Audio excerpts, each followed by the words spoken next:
As an FBI special agent was my dream job. My whistleblowing was apolitical and in the spirit of upholding my oath. Nonetheless, the FBI cynically elected to close ranks and attack the messenger. The FBI will crush you. This government will crush you and your family if you try to expose the truth about things that they are doing that are wrong. We are all examples of that. Joining us now are Steve Friend and Garrett O'Boyle. Thanks for joining us, fellas. FBI whistleblowers Steve Friend and Garrett O'Boyle both join us now. Gentlemen, so glad to have you on the program. Thank you for your testimony. We need more folks like you, and I'm sure more people going to be from your background are going to be giving you guys more intel as you're sharing that with the rest of us. We can kind of see that this is becoming normal for them to be held accountable, because I think especially an institution that we pay their salaries, they need to be held accountable. I think a lot of people do share our beliefs and convictions. I think they just aren't at the point that Steve and I and others have gotten to. They're too afraid. Thank you so much for being a guest here on PBD Podcast. Thanks for having us. How big is that bloody flag that Steve's got? It's the whole wall of his house. Lots of love, guys. Thanks very much for joining us. Steve Friend, Garrett O'Boyle. Thank you for being with us this morning. More importantly, thank you for speaking out. We appreciate it.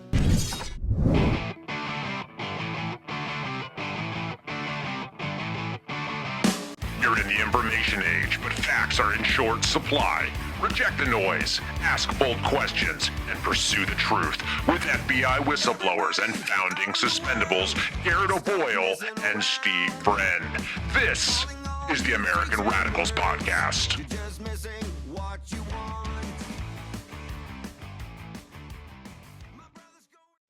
It is the American Radicals Podcast on a Saturday, on a Labor Day weekend Saturday. And we are grateful that you're here. We're hoping to bring you something to enjoy as you're taking in the final holiday weekend of the summer. Maybe you're at the beach. Maybe you're in the backyard grilling it up. Maybe you are fighting the crowds to go get, I don't know, like a mattress at a 40% discount. Wherever you are, whatever you're doing, we are grateful to be part of your weekend here on Rumble. Rumble.com/AmRadPod is where you can always find us on Tuesday, Thursday, and Saturday. Saturday's the noontime start. We don't have the 59-minute rule that we normally carry forward on Tuesdays and Thursdays. So we're going to go a little bit longer because you guys seem to like that. We like to do it because we like to talk to each other. Garrett and I enjoy the conversations we're having. And this week will be no exception. With us on Rumble, make sure that you do smash the thumbs up and follow the channel and subscribe if you feel compelled to do so. We appreciate it. Directly supports us. If you want to subscribe to the audio format on iTunes and Spotify and iHeart, that's a really good decision on you because you can get the automatic updates when we drop the new podcast episodes Tuesday, Thursday, and Saturday. And if you want to take just 2 or 3 seconds, give us a 5-star rating. You want to take maybe 30 seconds, give us a 5-star review on iTunes because that helps us grow and expand, maybe trick the algorithm into helping us reach more people and giving them more information about what has gone on there, not just the surface level stuff, not just the talking points that too much legacy media likes to do between commercials for pocket catheters and reverse mortgages. We're not going to do that here because we're back on track. On Thursday, we did some good news, but I think we need to be realistic about some of the things that are going on, which is why today we're going to be talking about some economics. You have to stay with us today.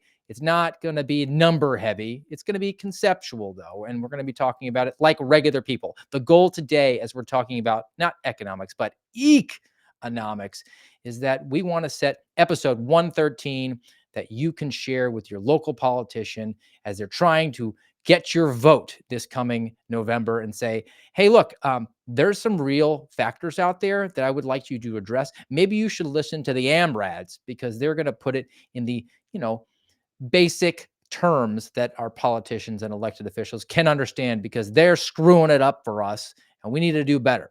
So in order to do that, I'm going to need to bring on Garrett O'Boyle, my partner in crime, my co-host, and now increasingly the guy who likes to wear the same uniform as me. We're like Tiger Woods wearing the red on a Sunday. Our big day is Saturday. The laundry cycles are syncing up very well here. How you doing today, GOB? I'm good. I'm sure some people will question the economics idea because they probably harken back to high school or maybe college and think, oh, economics, what a drag. It really isn't. And hopefully we can kind of church it up for you guys a little bit. But I remember in high school, and I don't remember if it was micro or macro econ. It might have been just been intro to econ. You had to take at least one econ class, I think. Same in college for me, for my degree. I had to take at least one. But I remember my economics teacher, he said, and I think it was like the very first lecture, and he said, you always have a choice. And it kind of piqued my interest because I was like, what does that have to do with economics? Like, I kind of, even at that tender age, I always thought, well, yeah, like, of course you do. You always get a choice. Even if somebody puts a gun to your head and says, you know, do X or I'm going to shoot you, you still have the choice. Like some people say, well, you don't really have a choice. Yeah, you actually do. You just may not like the outcome as much, but you always have a choice. You always, always, always have a choice. And our nation and our economy, we better start making some different choices. And talking about an economics class, like, one of the day one or at least week one issues is like the supply and demand curve, right? They sort of set up the rules for the way that an economy is going to work. But really, the genesis for me coming into planning this show out was a article that I saw, or opinion piece from Brownstone Institute, because the rules have been changed. So I think the approach that we're going to take is a step back 30,000 foot view of what's gone on, because I think the rules have been changed. And then we're going to see, drill down on what the current conditions are, and then perhaps make suggestions about what might be a more optimal way to resolve the current battlefield conditions. We can't ignore the battlefield conditions. They are what they are. I'm not saying that they're good. I'm not saying they're bad. I'm just saying that they are. But in order to set the stage for that, let's bring up this Brownstone Institute piece, because I think it's really interesting. And the argument is that it's a post COVID lockdown economics. The rules of economics have changed since the lockdowns that happened in March of 2020. And it's like a top 10 list. And some of them I think are pretty relevant and would hit hard for us still today in 2024. We've just never really gotten over it because the rules have been changed. So, first one, labor markets have never recovered. Regardless of what we're being told, the labor markets have not recovered. Both labor participation and employment population ratios remain below what they were in 2019.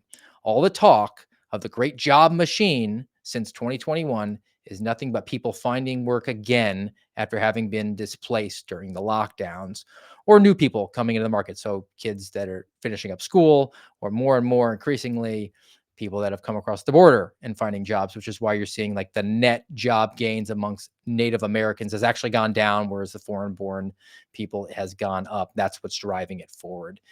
The second one is the stimulus that we all got, all those stimmy checks, was wiped out by inflation. And I'll stick a pin in that. Inflation treating you in the O'Boyle household, Garrett? Not great. I mean, especially when you don't have an income, but that of course, those stimmy checks were knocked out. This is a rudimentary understanding of economics from the highest levels of power. Hey, we're going to send you $600. Well, what do you think companies are going to do? Like, oh, everybody's got an extra $600. They're going to probably self-inflate at that point. Well, and in this piece here, they said we created $6 trillion out of thin air. Oh, We just no. printed it and inserted it into everybody's wallets, and we're like, go out and spend, spend, spend. And Yeah. and that takes you to another point that he makes about, you hear retail and wholesale sales and then the revenues coming in this booming economy, in the build back better American economy, have gone through the roof, right? He's like, no, actually, you're just paying more for the exact same stuff. I mean, that 2 liter bottle of pop, if you're from the Midwest, got you there. If you go to Walmart, I remember when it was, way back when I was a youngster, 4 years ago, and it was 88 cents at Walmart in Iowa. And then now it's like $1.20, which, I mean, you're like, okay, 30 cents, but it's not going to put me in the poorhouse. But proportionally, like, that's a significant jump in that 2 liter bottle. Yeah. And if everything is tracking along, I don't know, what is that, like a 30-40% increase? If everything's going that way, trending that direction, you are going to not be able to afford things, or less of things, or like you're going to have to start picking and choosing, like I the different options. Like I'm thinking of like even just your HVAC in well, whatever season, winter or summer. Like, okay, maybe we should set it at this temperature. Oh, it's a little warmer today or a little cooler. Let's just turn it off. Like, I know we go through those sorts of things where it's like, okay, where can we save a little bit? Because, well, I know our circumstance is a little bit different, but like, think of the raise that the government got this year. I think it was like 3% or something like that. That's not even I'm not even saying they should get that, because not everybody's getting a raise annually like that, but it still isn't enough to cover the inflation. And I don't know, it just seems like some of the government ideas and policies, big shocker, don't actually help. They tend to make things worse. Apparently, if you had a dollar in 2019 today, it would be worth like basically 82 cents. Like that's how much value we've lost in 4 years. Like Mm. almost a fifth of what your overall money that you piled up and put under the mattress, it would just be disappeared because of what they did. And then you mentioned the cost of living adjustment. Uh, how is that up to solely the discretion of the president? Do you remember like going through that? It was like, hey, well, what's the president going to give us this year? Yeah, right. How? I never understood that. Isn't that a congressional thing? And it would just be like, no, the president's like, yeah, everybody's getting the 2.5% raise. Like, okay, it's a strong move that she did there, and we all just went along with it. And that's never ever talked about No, because there's never how many questioned. federal employees? It's got to be in the millions. Yeah. Which it's I mean, it's a for the president to have that power, that enough is how you can convince some rubes to just keep voting one way or the other, because, well, I gave you a higher raise, and it's like, I don't know. It's just pathetic. The standard government employee, that is what is pathetic. Oh, so away from like the numbers, though, I think we talk about some more higher fluting issues here on this program, or at least we aspire to in the alleged land of the free. And I think that they do a good job of addressing that here. So property rights are not secure. Life, liberty, and the pursuit of happiness essentially being a replacement, a stand-in for property. If your business can be shut down for such a strange reason, why start one at all? Really? I mean, talking to a person recently this week who has a security business, and they couldn't provide security because there were no venues that were having any events, right? Oof. So that's got to be in the back of your mind if you're going to start up a security business now. Debt out of control, consumer debt is going through the roof, and this one really is very disturbing to me because it's a personal liberty and an invasion of privacy issue. It's the central bank digital currency issue that's been brought to the forefront now because that's what the aspiration is. It's going to be part of the plan from the people in charge. They want to implement a Bitcoin that is government run. It'll be like a Fed coin because that's something that they can turn on and turn off and tie to some sort of social credit system and watch what you're buying. And that to me is probably the most disturbing aspect to what is proffered, at least in this Brownstone Institute piece. Oh yeah, it's horrifying. If you think of the, because it's just like COVID was by and large, the digital currency, well, the what is it, the central backed digital currency or whatever, the government digital currency, it's a mechanism for control. That's what COVID overall was. Is, are you going to comply with us? And we're going to start with the carrot, and we're going to end with the stick if you don't.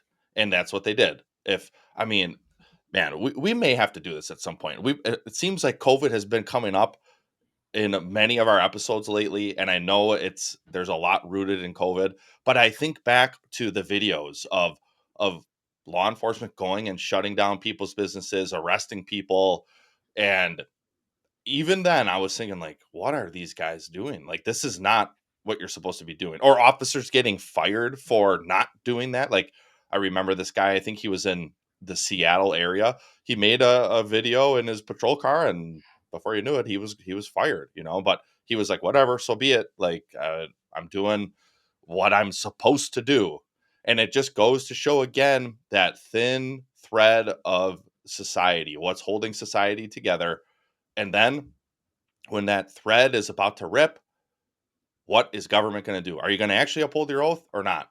But with this, with the currency issue where you can turn it off or on, well, the government can.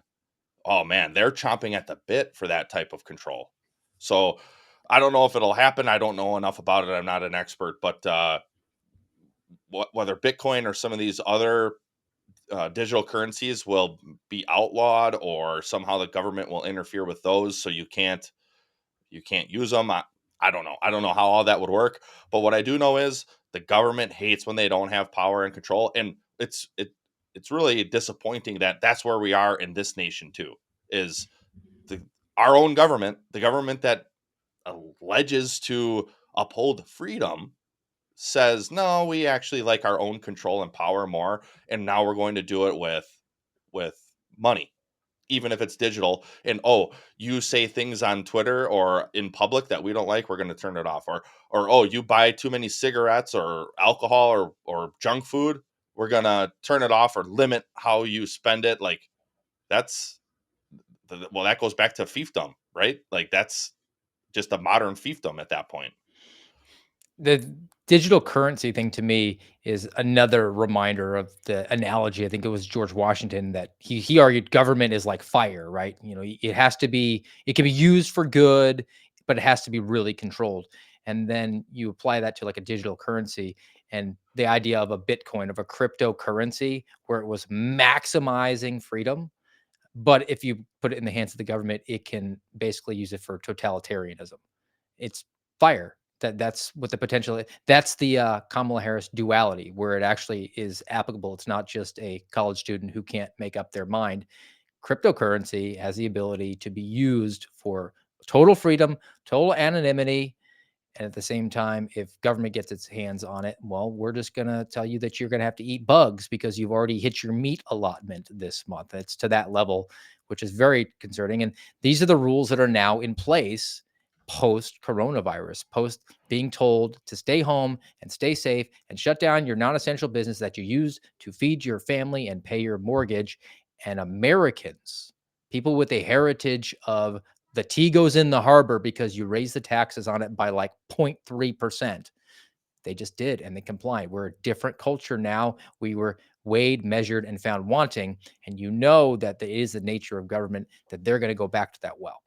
But aside from the philosophical point, let's now take the macro into the micro and look at some of the current things that are going on, because I think that there's an appetite for reality and transparency. I think if you come to this show, if you come to the American Radicals podcast, we don't scratch your belly. We bring you things that we know to be true, or at least we have a firm belief that they are true. They're not necessarily good. And onomics is not really good right now. So you need to be aware of it, because I would much rather have that information at my fingertips so I can prepare rather than just whistle on past the graveyard, which is what we're going to, I think, spend the middle chunk of the show doing today. So the next one I want to get to is this jobs report. I think it was pretty well reported, actually. And this was in the New York Times. So maybe something that we could give the old gray lady credit for until you actually read into the article and they say it's not that bad. But I read it, so you don't have to. And this is one of the few occasions when you really just get it all from the headline. Just looking at the chart. So if you're just listening, this chart is very disturbing. Over in 2021, like it looks pretty good, because just being a rube myself, the line on the chart is higher up. But then it really starts to just plummet. It, and the title of the piece says it all. U.S. added 818,000 fewer jobs than reported. So they always lie on the jobs Yeah, report. Every dude. month they lie, and then has to be revised back when nobody's paying attention. And they finally revised all of the numbers from last year, all combined, and said, whoops, we forgot to carry the one. Almost a million jobs that we claimed weren't real. They just disappeared. Of course they lie about this. And then yeah, this is going to get, buried in the murk, months later, and Joe Biden, which, by the way, where is Joe Biden? Has anybody heard from him lately? He's on vacation again. I think he's back in Delaware. Oh, okay. Well, I hope he's getting some ice cream in between naps. But whoever's running the country, like, and in a normal country who probably wasn't found as wanting as we have been lately, when you have a leader who's functional, they would never circle back to this and say, hey, I got the numbers wrong, we actually were a million jobs shorter, we're going to do better, and here's what we're going to do. You're never going to get that. No, they're going to run with the original number, and then nobody's ever going to bring it up again. And I mean, like, I'm a numbers guy, so I know a lot of people, their eyes glaze over, but a good month of jobs created, 200,000 jobs. If they came out and it was honest, they said the American economy created 200,000 jobs during the month of August. The month of August is coming up. The next jobs report will be next Friday. And they said that they would be patting themselves on the back. And let's just, for the sake of making this argument, say that it's honest. Okay. Well, if you create 200,000 jobs in 1 month and you do that for a year, that's 2.4 million jobs that got created in that year. This number here says that it took a third of them away. If that's a good year. We haven't been having a good year. No. So all of the numbers about how we're back and better than ever and inflation is a myth. It's under control, and the American economy has recovered better than any nation in the world. Maybe we're the skinny kid at that camp, the best convenience store sushi in Southern Alabama. I don't know, because I think everyone's lying, but at the same time, just analyzing that one number in comparison, and if it was a good year, you wiped out a third of your jobs because you made a mathematical error. You're either incompetent or you're nefarious or both. I'm going with both. I heard you on the Kyle Seraphin show yesterday, and you were doing your best impersonation of Kamala Harris. Which is But tough, being a mother, a childless 59-year-old woman, yes. as Steve Friend. But I found your answers to the questions that she was that CNN was asking her to be a lot more substantive than her answers. But oh, dang it, now I forget why I was bringing this up. One thing that you said or she said or both regarding the economy. You know what, Steve? Look, true Kamalamanism has not been tried. Oh, Not that's what it even was. It was, hey, you've been there for 3.5 years. So when are you going to do this? Why are you waiting till day one of your presidency to do this stuff? And it's like, yeah, good question. I mean, it makes no sense. Like, the inflation has been out of control. The jobs market, you're lying to us about it. Fracking, the fracking bit was who did it better, Fetterman or Harris? my And it's like, fellow Sinai award-winning compatriot, John Fetterman. yes, where you're sandwiched in between him and Hirsan Ali or whatever. But I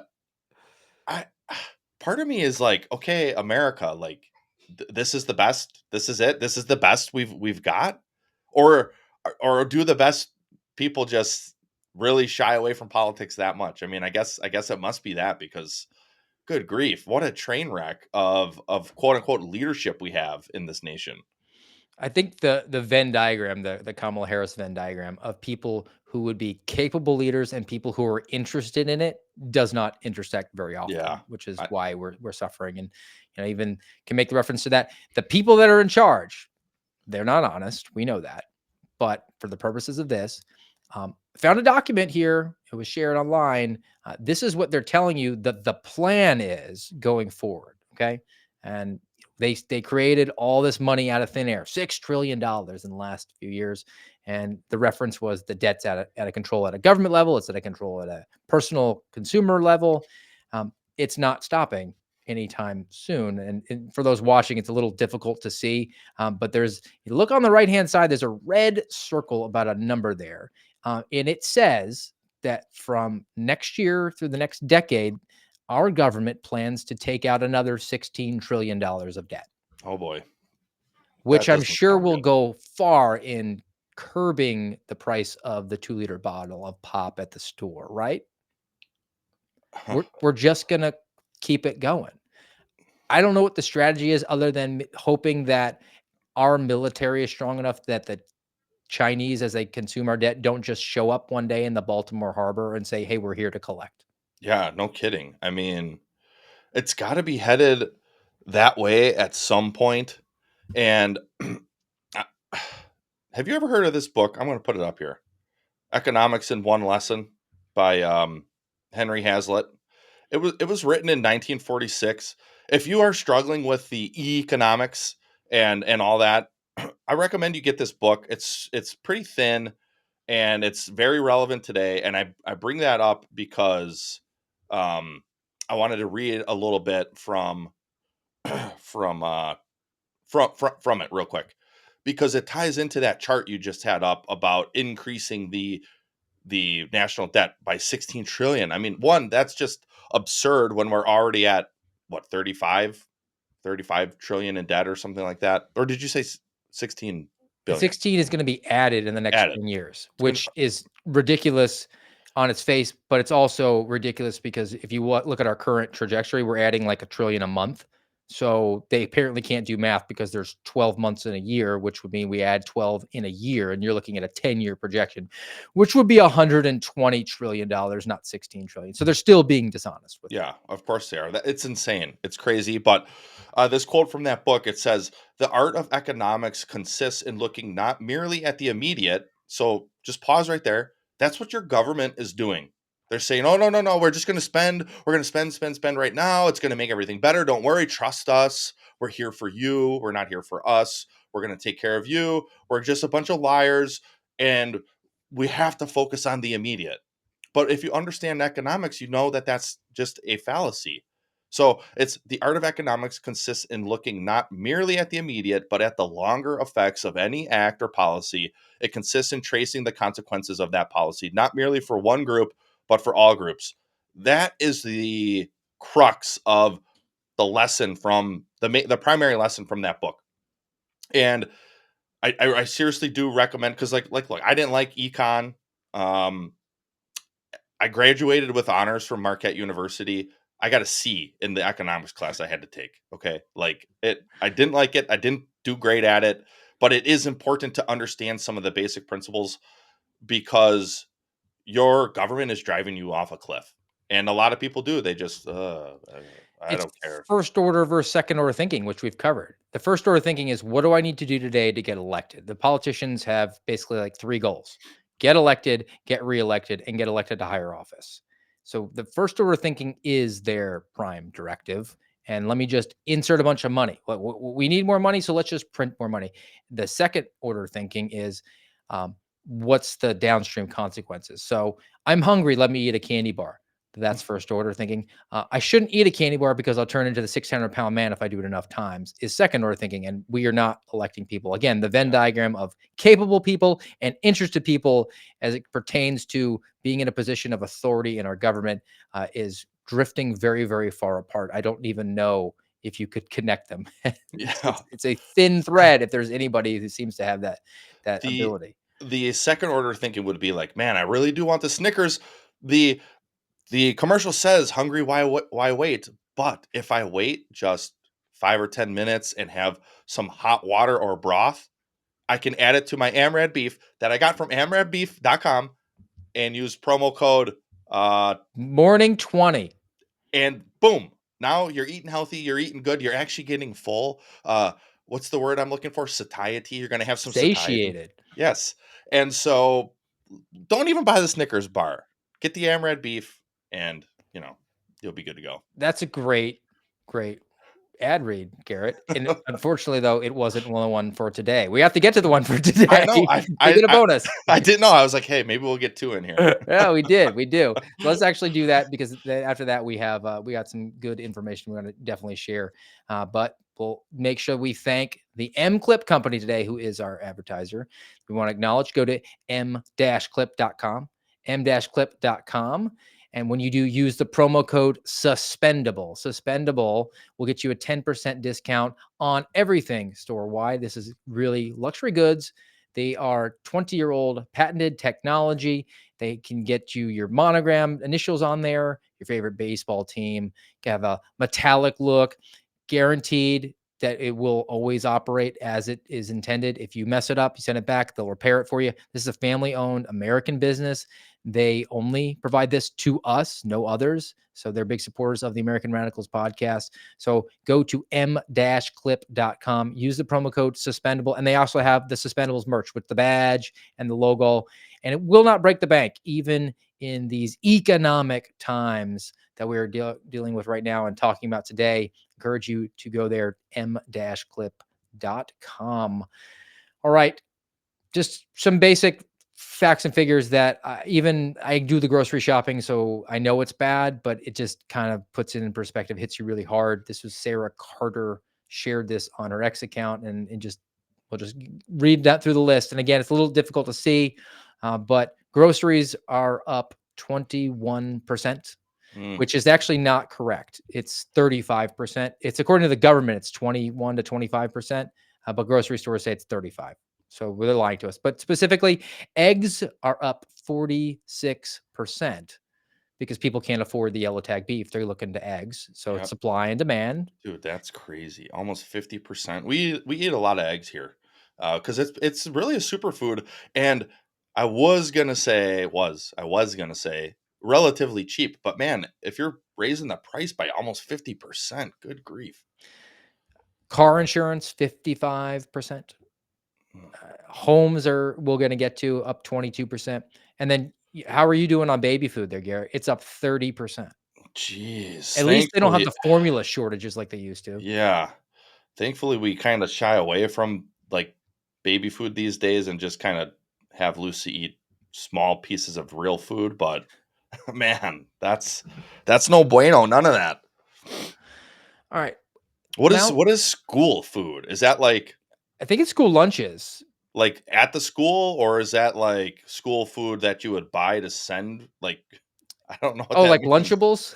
Yeah, With That's a good question. That's a good question. school. It's probably subsidized expenses that people actually aren't feeling because they are subsidized. They're probably paying the same rate, or it hasn't been exorbitantly increased, or maybe it did. Maybe it went from $1 to $1.65, Yeah, and that's a 65% jump. man, school, whatever it means. It made me think of the school lunch programs and stuff, and how that we could probably do a whole show on this too. I remember when we were living in Kansas.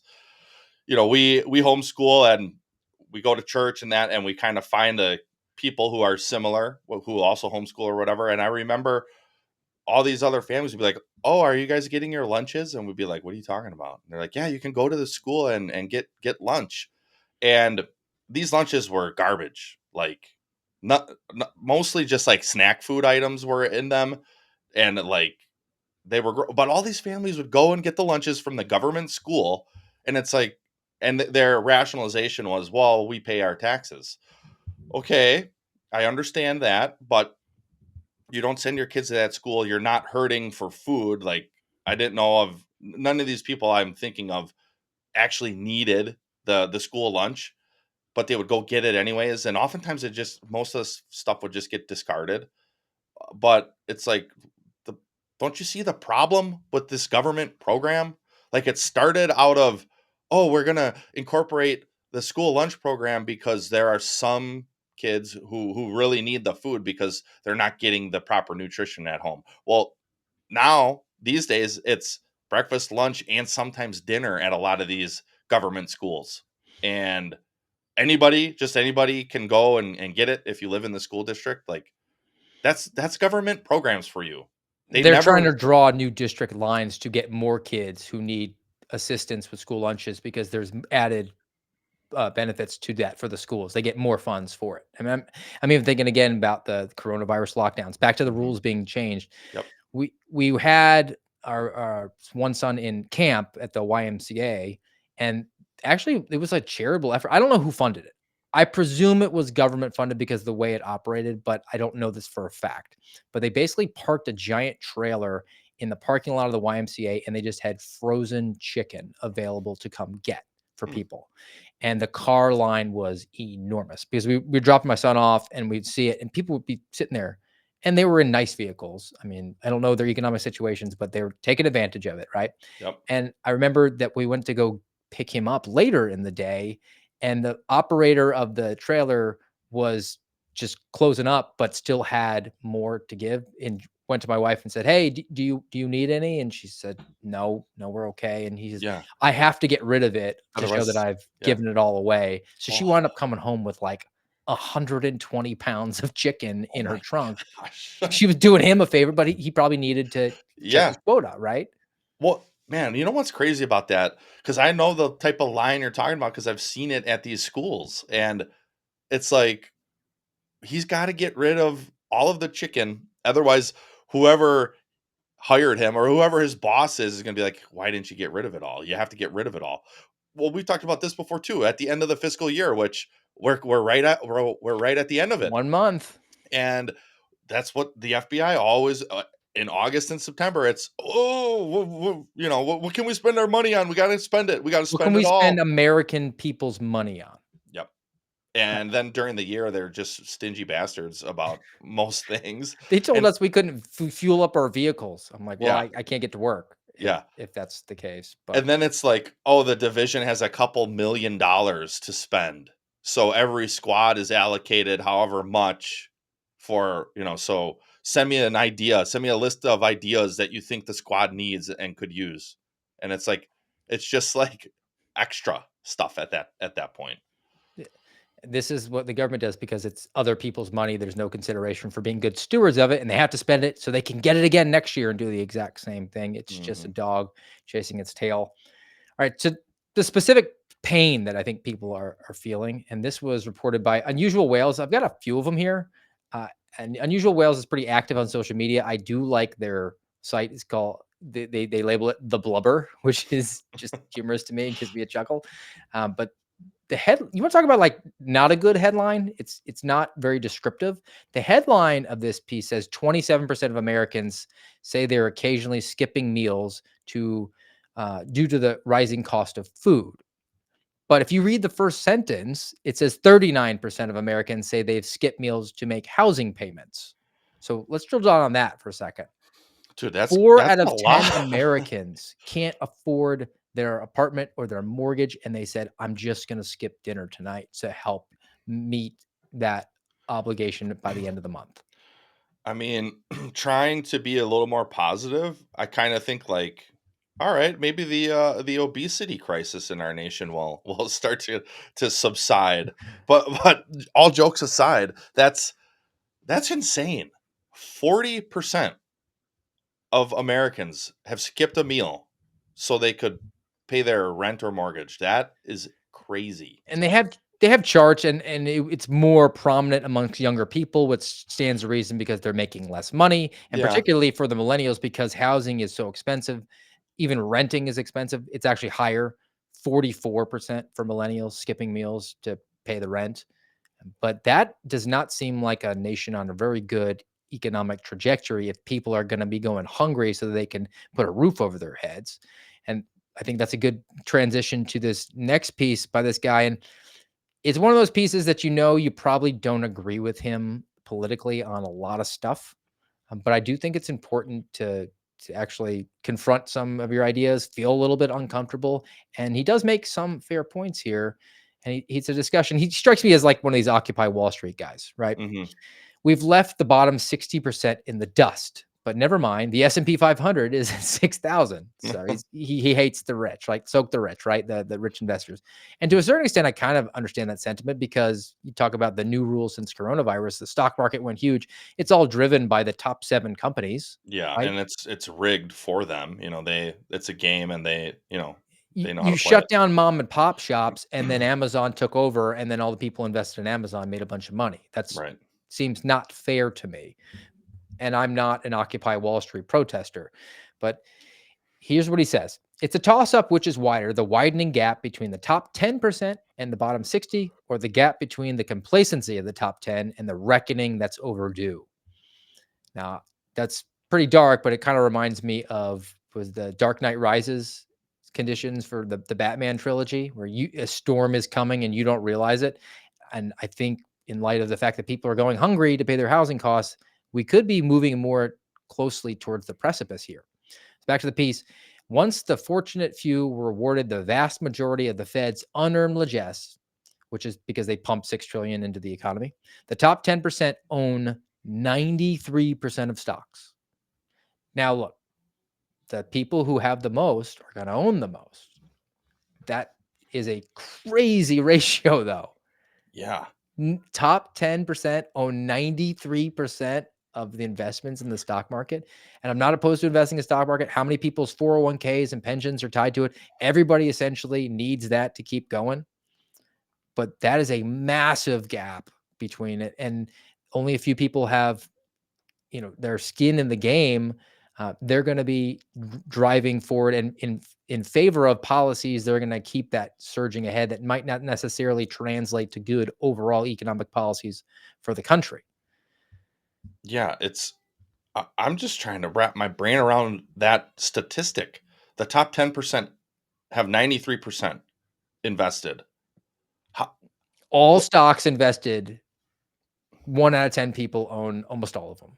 that's so But crazy when to you think. think about how many people have a pension or a 401k, there's a lot of people. I A mean, a lot. lot of people don't, but it's certainly more than 10% of people own Yeah. mutual funds or an IRA or Uh-huh. have a pension. Yeah, like we both have IRAs. We stopped, obviously, had to stop paying into them, but for now, maybe someday we'll have a paying job again. But that's all it's all stocks, like and I, I do think a lot of people have that kind of thing, but still we're in the 90% who are only have 7% of stocks. That is like a really difficult ratio to like even wrap your brain around. Like I know like the Berkshire Hathaways and the other big companies like that. Like I get it that yeah, they've got big time investors and this is what they do. But for the top 10% to have 93%, that really does make you think like what's really going on here. And it kind of points to the fact again of it's a small club and you ain't in it. Like they know what they're doing. They got there. They've got the power. They've got the control. The wealth gap doesn't bother me like it does the communists, right? Yeah. Because they want equity. They want everybody to be equally poor. Right. Right. Which you're never going to I've never gotten a job from a poor person. Like, I don't begrudge anybody being super rich, like, because that's going to help everybody. Because when you're super rich, you don't feel like mowing your lawn, and Mhm. you'll pay me to do it. That's Right. just the way things operate. Yeah, I I know a get con- couple people who have now thriving landscape companies that they started themselves as like a side hustle. One guy, he was a cop I used to work with. They started doing it just cutting grass, and now he's got employees and all sorts of stuff. And so yeah, like I'm with you there. Like especially for rich people who've worked hard and earned it, attained it, out of their own mental acuity or work ethic or oftentimes both. I don't even begrudge people that inherit it. I mean, I would love to leave my kids millions of Oh, dollars, and I don't for want people sure. looking at them side-eyed like, "Oh, you didn't earn it." I'm like, "No, they're good kids, and I worked really hard, and I want them to enjoy that." I get concerned with the new rules that we sort of spelled out from the Brownstone Institute post coronavirus about how our government basically was able to pick winners and losers and empower these top companies and artificially inflate their values by printing a whole bunch of money and telling people that they could only go to those sources to shop and consume, and then encourage everyone, make sure you shop and consume. And meanwhile, a very select few people have the majority of the ownership in those. That seems kind of like a scam to me. Yeah, for sure. I mean, it seems like a massive scam because yeah, look at what Walmart and Amazon did, but yeah, you close your business down and good luck. We'll give you $600 later. All right, so that was the current conditions. Now we're going to look forward about some of the proposals that are out there in this now campaign season, and I think we're probably in the time where it's appropriate to say it's the campaign season. It's election season, right? You have people that are vying for your vote for higher office, and they are putting out into the ether their ideas to how to make your life better. And let's see if those are good ideas or pretty faulty. Let's go to Kamalamanism.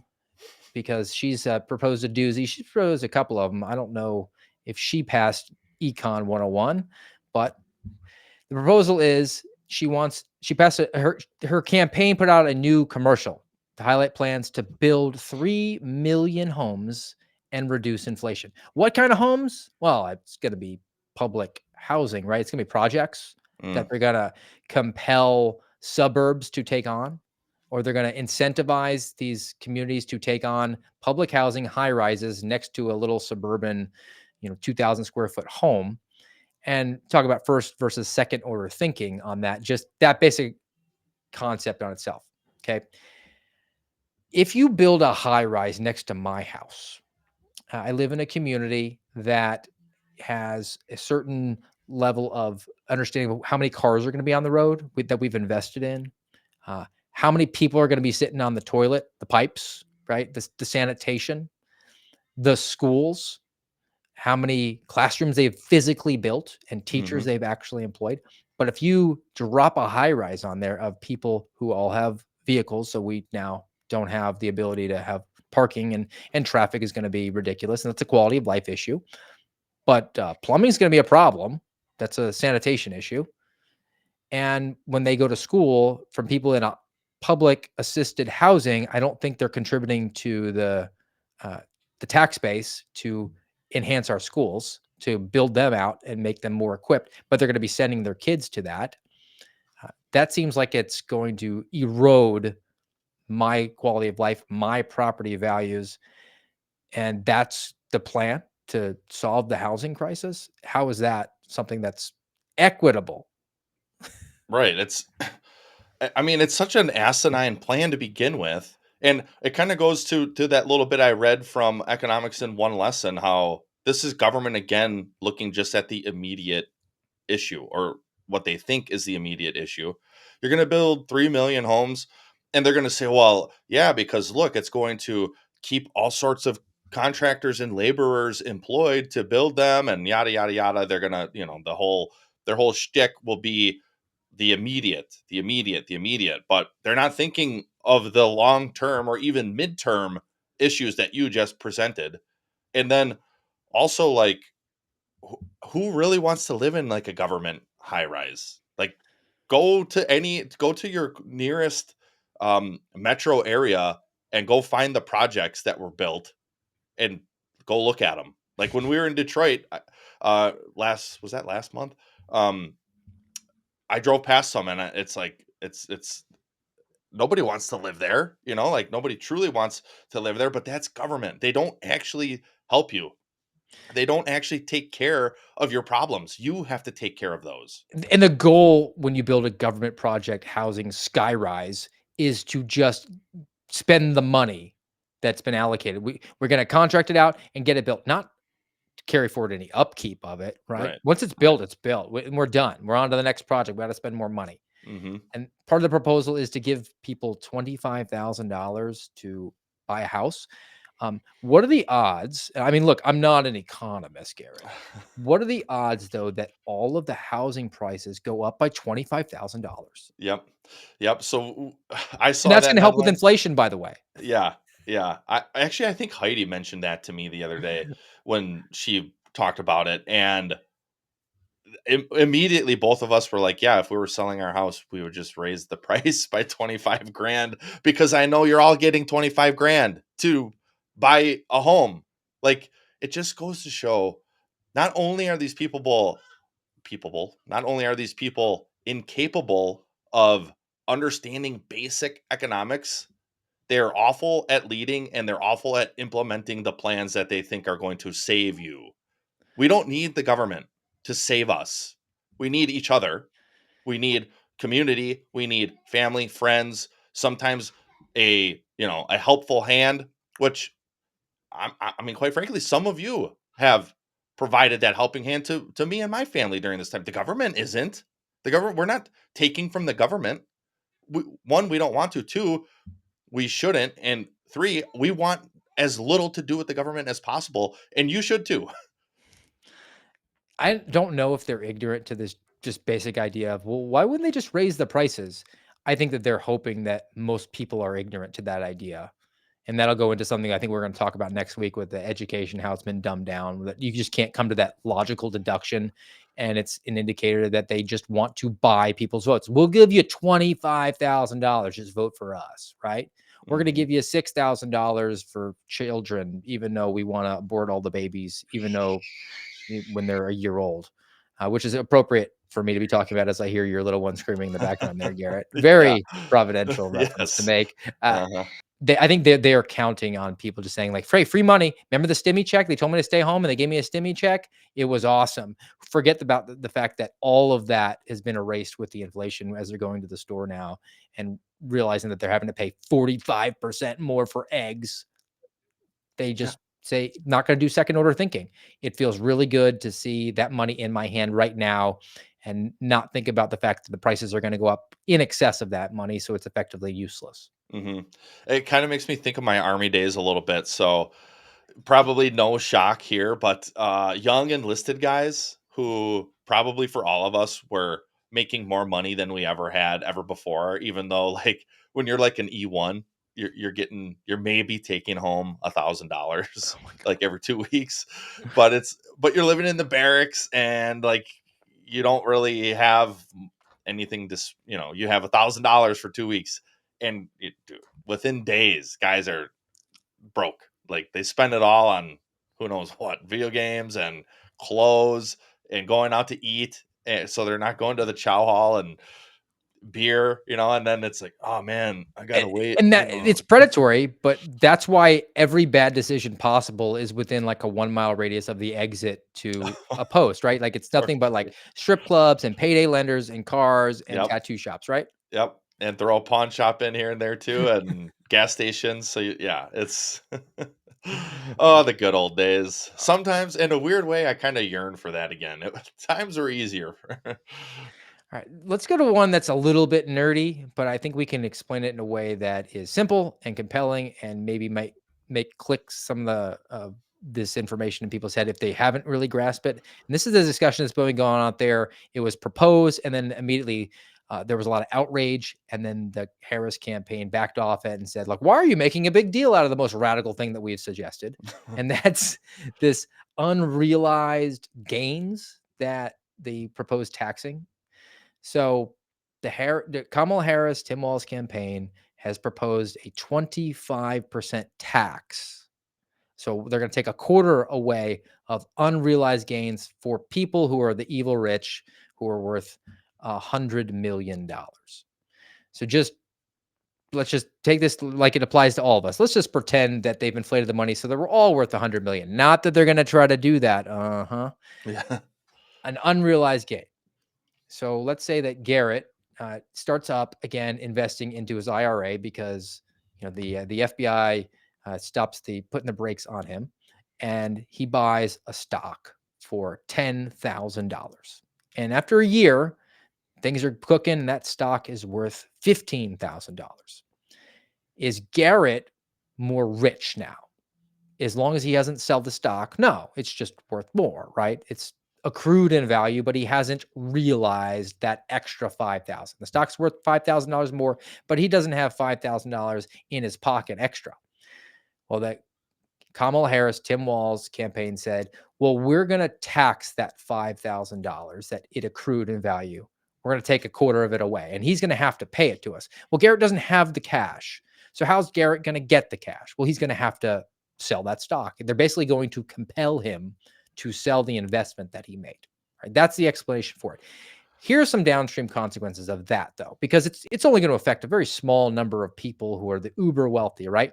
Well, we've just made the point that the uber wealthy own 93% of the stocks out there, right? And they're going to be compelled to have to sell those stocks. Basic economics, Garrett, when you increase the supply, so they sell a bunch of stocks and you increase the supply of them, what happens to the price of those stocks? They go down. Oh, so you mean our pensions will not be worth as much? Oh, and you know what else will help it go down? The fact that the really rich people that know what the heck they're doing because they own all the stocks and they've been controlling those companies that have gone up, up, up. So they're doing a pretty good job of managing them. They no longer own those companies and they're just going to hire a DEI hire like Kamala Harris to run things, right? Which I'm sure will help them go up, up, up in value, right? Yeah, they're gonna run them right into the dirt. So it's not just going to be limited to the 100 millionaires. It's going to have second order thinking, downstream consequences that impact everyone. And even if you don't, if you say, hey, look, I put all my money in lead, right? I invest in, in food, prepper food, Yeah. and bullets. That's all I invest in. You're still in the country. You still are part of our economy. And that is going to cripple the economy in this country to a level that I don't think anybody can perceive at this point. And it's all based on this idea of we're going to just soak the rich. It's Yeah. identity politics. We're going to punish these people and we're going to get that money. And it's not a one-time thing. I mean, that tax would be every single year, right? So they'll eventually get all these people's wealth, which frankly isn't enough to subsidize the $16 trillion they want to take out in extra debt in the next 10 years. So they're going to just destroy the economy. And then we can't get jobs because there'll be no rich people to actually hire us to mow their lawns. Yeah, it's at what point is it like, oh yeah, clearly intentional? To me, it seems intentional. I don't think Kamala Harris or Tim Walz are very bright at all, and quite frankly, they're just a bunch of lying pieces of garbage. If you want my true take, but this is intentional. They all of these policies, and you can go back decades. This wasn't a slow, or this wasn't an immediate, turn towards Marxism. This was a slow burn over decades and decades and decades, and then they really have amped it up since COVID. The first article Steve brought to us from Blackstone, when times really did change, and not just in in other societal ways, but from an economic standpoint. And they're keeping up the pressure in these ways and coming up with these new ideas, like taxing the 100 millionaires with this new tax. No, this is intentional to destroy America as you know it, to bring America down and to level the playing field with other less prosperous countries. Why would anybody want to do that other than to destroy this nation? And that's what Marxist communists do want. They do want to destroy America and the prosperity that we've enjoyed. I have one more story, and I think that it's revealing that people are starting to catch on more so, which is encouraging because I know we've given you all some really dark. I'm the little black rain cloud. That's typically. I'm more of like a typhoon today, but this one is a not a good news story, but I think it indicates that there's an awareness, which is good news, and we'll go back to the housing element of it, and back to the blubber. So at least I get to chuckle as I say that. From the blubber of Unusual Whales. Title is Housing Supply is Surging. So I guess we don't need to build high rises. Housing supply is surging as a record number of buyers get cold feet amid sky high prices. So people are backing out. They put a bid on the house and then they say, oh, you know what? Dark times may be a coming. Maybe I don't need to get in on this loan here and then have it repoed in a few months because I can't afford the house. I don't want to skip meals. But according to the blubber, in July, active home listings saw a record, it's close to 14% increase. So way more houses Yeah. have been listed, right? The spike is largely attributed to a record-breaking canceled home purchase agreements, 59,000 cancellations. Wow. That Canceled, like is, just backing out, and they might have given up good, that good faith deposit and just said, "Hey, yeah. that's a stupid tax. I'm going to eat it." Yep. That is 16% of all homes under contract. 1 in 6 homes, people just said, "Nope, not doing it." Yeah. I That's a mean, significant portion. I mean, any suburban street in America, that's a couple houses. yeah. Yeah, it is. There's where we live, there's been a couple houses popping up for sale, and I've noticed, like, one of them I just saw, it has like the sold sign on it, but it was for sale for a lot longer than houses have been. And I'm like, I wonder what's going on there. I'm sure some of this plays a role, but it kind of makes you think like I was not in like the home market in the early 2000s when we had the housing bubble. But I wonder if the current housing bubble that we're in, uh, maybe it's about to burst. That it seems like people are starting to look at it that way, especially with all of the other economically tied other issues like that we've covered today. Even just like your grocery bill, now you're going to add like a hefty mortgage on top of it. People maybe are starting to see the writing on the wall a little bit, and I don't know. I guess I would say we'll vote accordingly, but also at the same time, good luck with government. Period. And I mean, I think there's also a dollars and cents element to it. People just get sticker shock. The median price, so not the average, but if you listed out all the prices, the one that's in the middle, $442,000 for a house. That's That's not that's not the Wayne Manor in Batman, right? yeah, That's like an average family. yeah. That's steep, man. That is steep. Like it. Nationwide too, not just Yeah, San Francisco, not just these high areas. I mean, Wichita, Kansas is thrown in there, Sioux yeah. City, Iowa as well, and the median price is almost $450,000 to have a house, and people are saying, "You know what? I don't know if I wanna take on that obligation Hmm. right now, especially if hard times are a coming," and Yep. that was sort of the point of today. I believe, and my contention is hard times are coming. Yep. The phrase we've gone over before, hard times make hard men make soft times or easy times make easy men make hard times. I think there's a lot of easy men out there who have now facilitated the hard times that are coming. And it does not behoove us to just whistle past the graveyard. We just have to say, look, it's not good. It just is. And let's get ready to embrace the suck, right? To make the military reference, I'm sure you're familiar with. Hmm. Yeah. It's I've said a few times like I think we're headed for well, what I think we need is discomfort. That is what is going to help change the trajectory that we're on. And we've been comfortable for very long, very for really since the Great Depression. I know there's been ebbs and flows in between there, like in the 80s wasn't there kind of like a run on gas and some other recession type points throughout the years, but by and large America has been very blessed. We have been very dominant, we have been very rich, and like compared to nations ever, and we've gotten so used to that. And now, yeah, I think our pocketbooks are getting a little thinner. Our bank accounts are getting a little. We're questioning. Should we buy the extra nicety that we don't really need?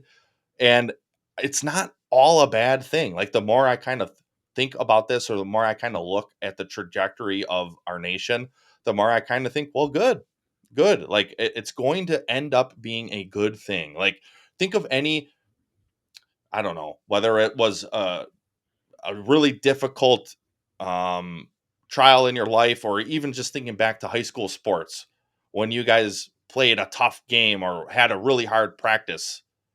Afterwards, the level of camaraderie and enjoyment was higher because you did this hard thing together.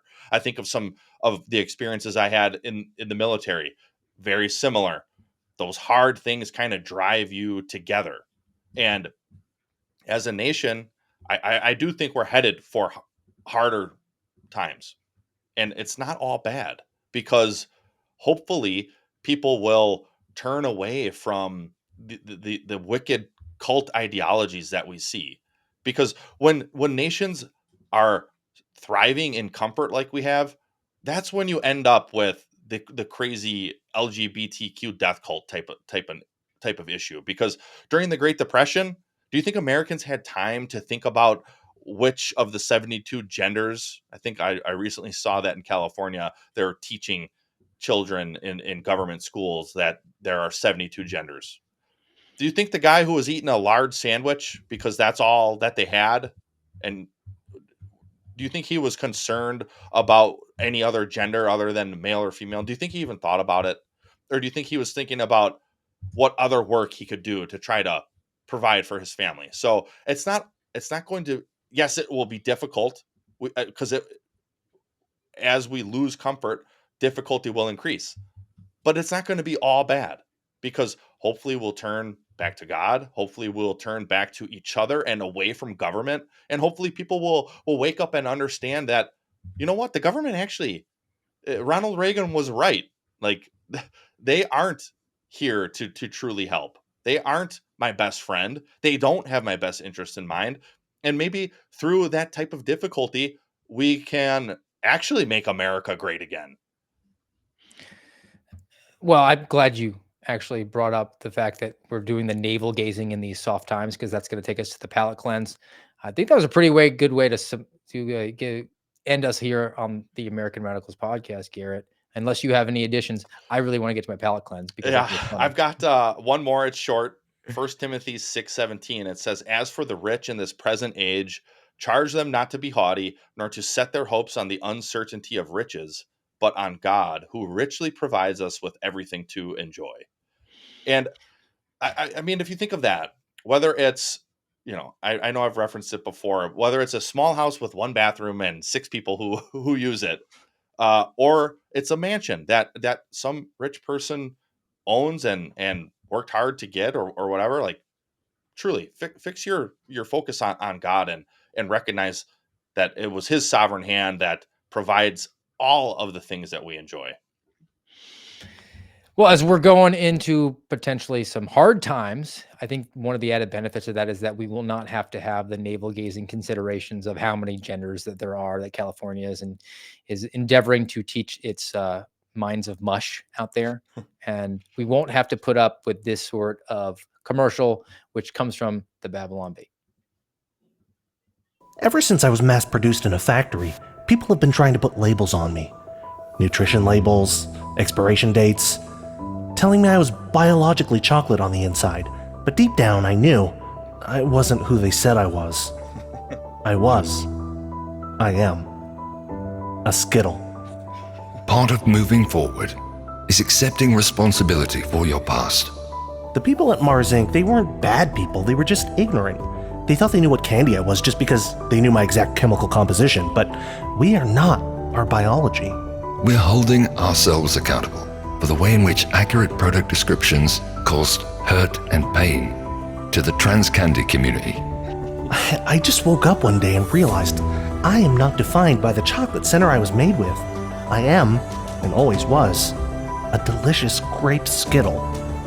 And I'm proud of it. So, Mars has committed to never again assigning an identity to the candy we produce. Instead, we'll let each candy decide for himself, or herself, or Skittle's self, who they really are. And whatever the candy says, we will falsify nutrition information to make it a reality. Now, reality can truly be whatever we want. I'm just free. Free at last to be me, the real me.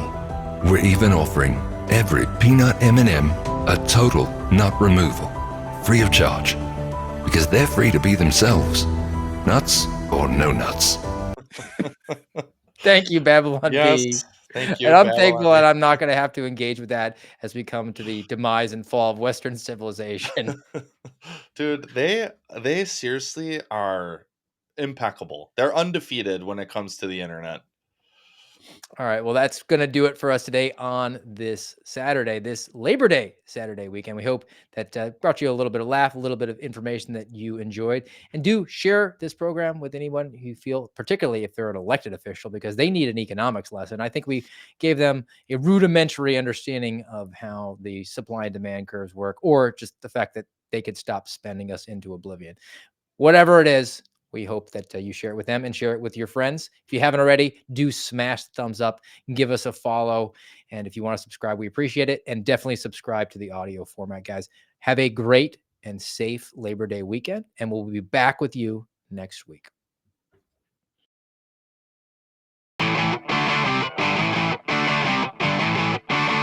You've been listening to the voice of the Suspendables on the American Radicals podcast. Follow us on rumble.com/amradpod.